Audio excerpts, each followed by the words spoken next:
You're listening to the Corbett Report. Alright friends, you've probably all seen the Nice snuff film more than enough times in the last 24 hours for it to have had its intended effect on you, namely to bypass your critical thinking faculties and directly activate the fear conditioning center in your amygdala. Yes, the real terrorists are in government, and their researchers know exactly how to terrorize you most effectively. And their establishment mouthpiece corporate MSM dinosaur media lapdogs are only too happy to play along.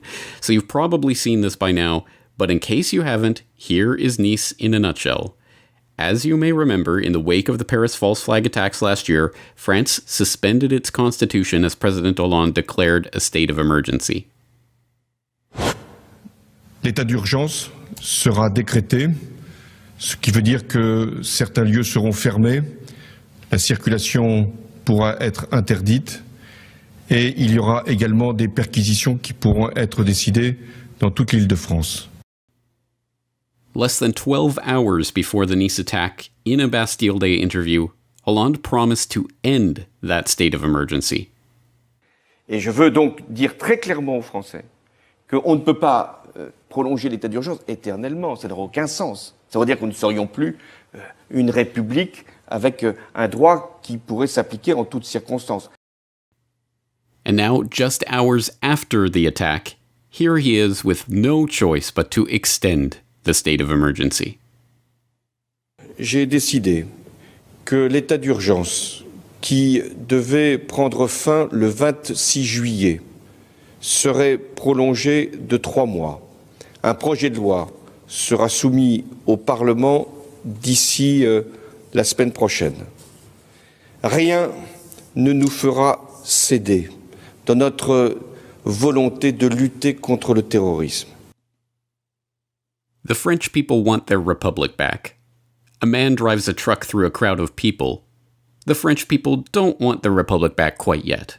Problem, reaction, solution, and the government wins again. As Hollande said himself, extending the state of emergency means France is no longer a republic with the rule of law. But before the madness of the Summer of Rage takes over and everyone goes completely insane, think about this for 1 minute. Just 1 minute.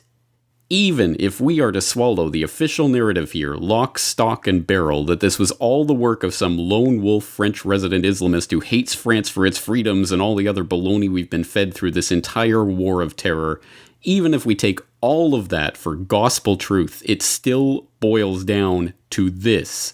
The suspension of constitutional freedoms has nothing whatsoever to do with a man driving a rented truck through a crowd of people. The government cannot protect you from tractor trailers. They cannot protect you from people with knives or cars or baseball bats or random and unstoppable and unpredictable acts of violence. No amount of rounding people up and putting military on the streets and locking the country down is going to change that. You are going to die one day. It may happen peacefully in your sleep when you're 136 years old, or you may get run over by a truck tomorrow. There are no guarantees, but you can be assured of this.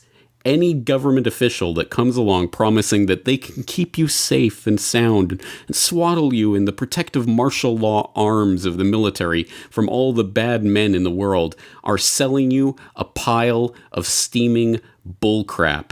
And sadly, so many people are willing to swallow that crap up and ask for seconds. People always turn to the government to keep them safe from the boogeymen that the government creates. No, scratch that. Children always turn to the government to keep them safe from the boogeymen. It is time to stop being children. Government will not solve this problem. Martial law will not help. States of emergency are not the answer, and giving more powers to the government only incentivizes them to create more terror to keep you suckling on the government's teat. Stop suckling. Those who have studied history know that nothing invigorates and empowers an authoritarian regime more than a spectacular act of violence, some sudden and senseless loss of life that allows the autocrat to stand on the smoking rubble and identify himself as the hero. It's at moments like this that the public, still in shock from the horror of the tragedy that has just unfolded before them, can be led into the most ruthless despotism. Despotism that now bears the mantle of security.